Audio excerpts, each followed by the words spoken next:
My YouTube channel that's YT learning और मैं धवल इस साल फिर से आ चुका हूँ आपको ये 3 मंथ्स हेल्प करने के लिए।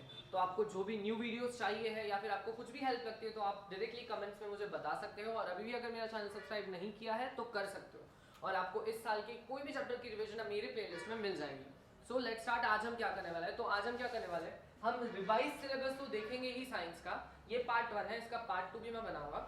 रिवाइज सिलेबस देखने के साथ साथ हम IMP topics from each chapters देखेंगे।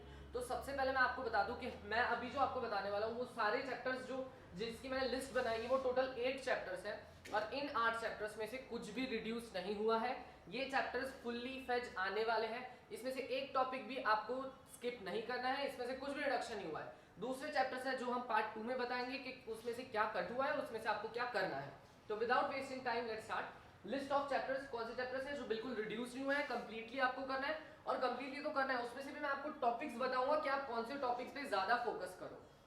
पहला चैप्टर है chemical reaction and equation, acid basis and salts, periodic classification of elements, life processes, how do organisms reproduce, light, electricity और आर एनवायरनमेंट। तो हम स्टार्ट करते हैं फर्स्ट चैप्टर से कि फर्स्ट चैप्टर से आपको किस टाइप के क्वेश्चन आ सकते हैं और कौन से टॉपिक्स पे 2021 बोर्ड्स के लिए आप फोकस करो।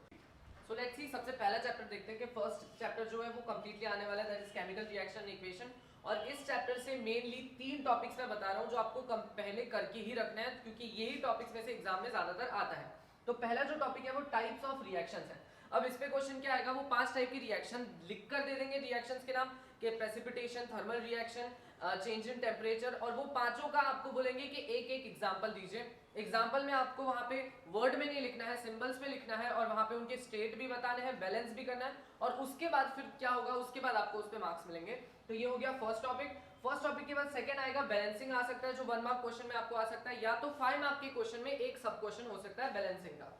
और तीसरा जो टॉपिक है ना, ये थोड़ा ऊपर टांगे, ये आपको 1 मार्क 2 मार्क कहीं पे भी मिल सकता है कि इक्वेशन आपको वर्ड में लिखा होगा कि मीथेन प्लस ऑक्सीजन का क्या रिएक्शन होगा, तो वो मीथेन से आपको उसको सिंबल यानी कि CH4 में कन्वर्ट करना है, कन्वर्ट करने के बाद रिएक्शन लिखना है, लिखने के बाद बैलेंस करना है। तो मुझे लगता है कि ये टॉपिक आने के इस साल ज्यादा चांसेस है, तो ये 3 टॉपिक आप फर्स्ट चैप्टर से करके कंफर्म जल्दी से जल्दी रख लीजिए। तो अब देखते हैं हम सेकंड चैप्टर से क्या आने के चांसेस है। तो सेकंड चैप्टर से ना एसिड्स एंड डिफरेंट फ्रूट्स आ सकता है कि टेमरिंड में कौन सा एसिड होता है, टमाटो में कौन सा होता है, विनेगर में कौन सा एसिड होता है। और फिर क्वेश्चंस आ सकते हैं पीएच स्केल पर। मेरे को ये पीएच स्केल इस साल इंपॉर्टेंट लग रहा है, वो डिफरेंट पीएच वैल्यूज आपको दे देंगे।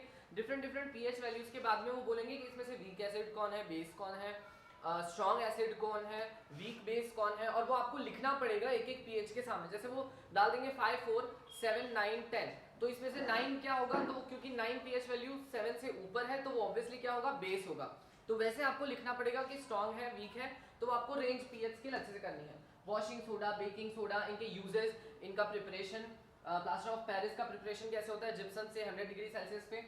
फिर कैप मैंने लिखा था कि ये आपका है क्लोरोअल्कली प्रोसेस, फिर ब्लीचिंग पाउडर का सब कुछ चीजें, फिर वाटर ऑफ क्रिस्टलाइजेशन। ये वाले टॉपिक में से एक टॉपिक कंफर्म है, इनकी सारी प्रिपरेशन, यूजेस, फिजिकल प्रॉपर्टीज सब कुछ आपको करके रखना है, विद रिएक्शन आपको पता होना चाहिए ये। और ये करने के लिए मतलब ये सारी चीजें मैंने ऑलरेडी मेरे प्लेलिस्ट वीडियोस में आपको मिल जाएगी कि एसिड बेस एंड सॉल्ट्स में से ये टॉपिक्स कैसे करना है। अब देखते हैं हम लोग जो 5th चैप्टर है केमिस्ट्री का, that is periodic classification of elements. और एक चीज आपने देखी कि केमिस्ट्री के 3 चैप्टर है 5 में से जो कंप्लीटली फुल आने वाले हैं और ये टॉपिक्स बहुत इंपॉर्टेंट है। 20 साल से इन्हीं टॉपिक्स पे क्वेश्चन पूछे गए हैं, तो अच्छे से ध्यान से ये टॉपिक्स पहले प्रायोरिटी बेसिस पे कीजिए, फिर आपको एक्स्ट्रा करना है वो आप करते रहिएगा। तो पीरियोडिक क्लासिफिकेशन ऑफ एलिमेंट से 4 टॉपिक्स मेरे को लग रहे हैं जो मैक्सिमम पूछे गए हैं, that is limitations of Dobereiner, Mendeleev और न्यूलैंड्स पूछे जा सकते हैं। फिर आपको पीरियोडिक एंड मेंडेलीव लॉ जो है कि एक में भाई प्रॉपर्टी चेंज हो रही है with respect to atomic number और एक में प्रॉपर्टीज चेंज की जाती है with respect to atomic mass. Mass का मेंडेलीव ने बोला था और पीरियोडिक लॉ हमारी बोलती है कि एटॉमिक नंबर के हिसाब से चेंज होता है। फिर हमारा जो नेक्स्ट क्वेश्चन होगा वो टेबुलर क्वेश्चन होंगे, एक टेबल में आपको ABCD और नीचे उनका एटॉमिक नंबर दिया होगा और फिर वो बोलेंगे कि भाई इनकी वैलेंसी बताओ, ये इनकी मैकेनिकल मेटालिक प्रॉपर्टी है या नॉन मेटालिक प्रॉपर्टी है वो बताओ, ये ऑक्सीजन से के साथ कैसे रिएक्ट करेंगे वो बताओ। और फिर आपको क्वेश्चन आ सकता है change in property while moving in group and period. तो वो आपको बोलेंगे कि एटॉमिक साइज का क्या होता है जब आप ग्रुप में नीचे की तरफ जाते हो, तो आपको पता है क्योंकि ग्रुप में नीचे जाते वक्त शेल्स बढ़ रहे हैं तो एटॉमिक साइज बड़ा होता जाता है। ये सारे क्वेश्चंस आपको यहाँ पे पूछे जा सकते हैं। मार्किंग में नहीं बता सकता कि कितने मार्क का क्या आएगा, पर मेरे को ये पता है कि periodic law and Mendeleev law ये आने के 100% चांसेस है। बाकी ये टॉपिक्स आप अच्छे से कर लो। ओके, तो अब हम देखते हैं लाइव प्रोसेस क्या है। तो देखो लाइव प्रोसेस इतना वास्ट चैप्टर है ना कि उसमें इतने सारे टॉपिक्स हैं कि मैं आपको उसमें से अगर कुछ बताऊं बराबर तो उसके अलावा भी बहुत सारे ऑप्शंस हैं। तो ये चैप्टर मैं बोलूँगा ईजी भी है, बहुत ऐसा कोई रॉकेट साइंस नहीं इस चैप्टर में। इस चैप्टर से सारी चीज़ें करो, फोकस करो एरोबिक एनारोबिक, नेफ्रॉन एक्सक्रीशन में जो है नेफ्रॉन, और उन चीज़ों पे करो जो आपको लग रहा है, जैसे हार्ट हो गया, ये सारी चीज़ें करो। मैं बाकी चीज़ें पर पढ़ के रखो क्योंकि कुछ भी आ सकता है, क्योंकि ये चैप्टर ऐसा है ना कि 1 से लेके 5 मार्क्स के सारी वेरिएशन दे सकता है टॉपिक्स के, तो इसमें से हम कुछ भी स्किप नहीं कर सकते। यानी इसमें से ये नहीं बता सकते कि ये तो आना ही आना है। जैसे दूसरे चैप्टर में हम चांसेस बोल सकते हैं, जैसे मैं अगर यहाँ पे बताऊँ ना तो यहाँ पे ये वर्ड टू सिंबल में से आने के चांसेस ज़्यादा है। ऐसे बेसिस में इन सब का वर्किंग तो नहीं, प्रिपरेशन या प्रॉपर्टीज और एग्जाम्पल्स आना कंपलसरी है। वैसे इस चैप्टर से ना कुछ फिक्स नहीं है, इस चैप्टर को पूरा तरीके से करो, ठीक है। अब जो है हाउ डू ऑर्गेनिजम्स रिप्रोड्यूस, तो हाउ डू ऑर्गेनिज्म रिप्रोड्यूस में से आपको करना है कॉन्ट्रासेप्टिव मेथड्स पहले, जैसे कि कॉन्ट्रासेप्टिव मेथड्स पिल्स वाली है, फिर सर्जरी वाली है। तो ये सारी मेथड्स आपको पता होनी चाहिए। अगर ये सब नहीं पता है तो आप मेरे प्लेलिस्ट में जाके रिप्रोडक्शन वाला चैप्टर देख सकते हो। फिर डायग्राम आ सकता है, तो बनाने नहीं देंगे वो, मेरे को लग रहा है वो क्या करेंगे, डायग्राम दे देंगे और लेबलिंग की जगह ABCD कर देंगे। ABCD जो लेबल किया हुआ है उसके नाम आपको लिखने पड़ेंगे कि भाई ये A जहाँ पे एरो कर रहा है वो जगह को यूटेरस बोलते हैं, ये आपको लिखना पड़ेगा। फिर आ सकता है टाइप्स ऑफ असेक्सुअल में सारे करके रखो, ज्यादा फोकस करो स्पोर फॉर्मेशन बडिंग पे, और difference between sexual and asexual भी करके रखना। फिर यहाँ पे ना फ्लावरिंग प्लांट, ये वाला जो क्वेश्चन है ना, ये फेवरेट क्वेश्चन है बोर्ड का। ये फीमेल पार्ट जो बनाने के लिए बोलते हैं जिसमें ओवरी है और स्टिग्मा है, वो वाला ना मैक्सिमम टाइम क्वेश्चन पूछा गया कि डायग्राम बनाओ female reproductive part of a flower. अब देखते हैं हम लोग लाइट चैप्टर से क्या आएगा। लाइट चैप्टर से देखो न्यूमेरिकल फिक्स है पर रिफ्रैक्टिव इंडेक्स का न्यूमेरिकल फिक्स्ड है, कि रिफ्रैक्टिव इंडेक्स का न्यूमेरिकल आएगा ही। आप अच्छे से कर लीजिए वो टॉपिक। अगर ना समझ रहा हो तो मैंने न्यूमेरिकल पार्ट डाला हुआ है, तो आप प्लेलिस्ट में जाके चेक कर सकते हो लाइट चैप्टर के लिए। फिर आता है ग्लास स्लैब, भी कई बार पूछा गया है, और रे डायग्राम तो अच्छे से करके रखिए क्योंकि रे डायग्राम आपको न्यूमेरिकल में काम आएंगे, क्योंकि न्यूमेरिकल में एक एक्स्ट्रा क्वेश्चन ऐड ऑन होके होगा कि ये सब आप सॉल्व कर लो, फिर ड्रॉ द रे डायग्राम, ये क्वेश्चन भी फिक्स है।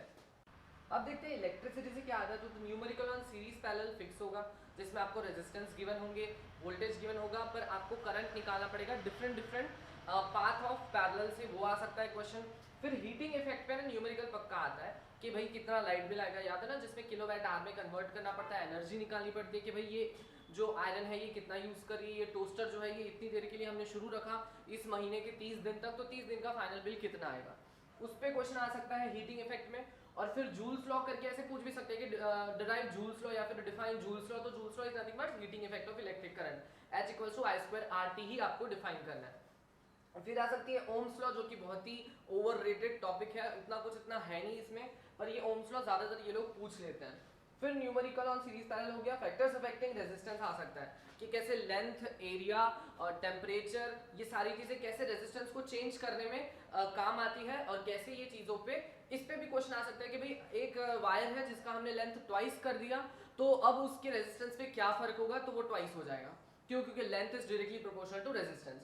अब बात आती है आर एनवायरमेंट, तो ये तो एकदम चिंदी चैप्टर है, लॉलीपॉप चैप्टर है, इसको पूरा करो तुम लोग, फुल करो, कुछ भी यहाँ पे रॉकेट साइंस नहीं है, सारी चीजें इसमें से अच्छे से करो, आपको फुल मार्क्स आ सकते हैं। तो जो भी मैंने टॉपिक्स बताए, अभी भी अगर आपने मेरा चैनल सब्सक्राइब नहीं किया है प्लीज सब्सक्राइब माय चैनल, और कमेंट्स में मुझे बताइए कि आपको और कैसे वीडियोस चाहिए।